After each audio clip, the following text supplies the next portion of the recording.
তাহলে তুমি রাহাত, তুমি ফারিয়া, তুমি এই দেখো এই তিনজন, এই যে ওদের তিনজনের কথাগুলো বলবে, ঠিক আছে?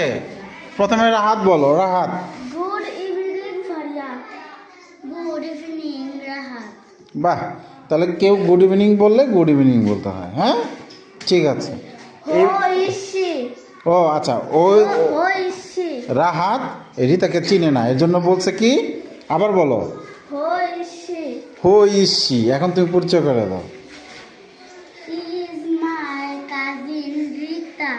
হ্যাঁ, গুড, ওরে পরিচয় করে দিছে। She is my cousin Rita. এখন ওরও পরিচয় করে দাও ওরে। হ্যাঁ, রাহাতকে পরিচয় করে দাও। হুম, না, ছেলেদের হি ইজ মাই ফ্রেন্ড। নামও বলে দাও। He is my friend Rahat.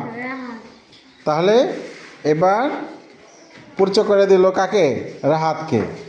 এখন দুজন পরিচয় হয়ে গেছে, তাহলে এখন কি বলবে? রিতা বলবে নাইস টু মিট ইউ।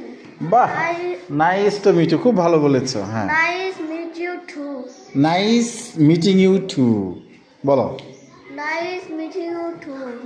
আচ্ছা, তাহলে আমরা খুব মানে সাধারণ কথা আমরা প্র্যাকটিস করলে পারবো না?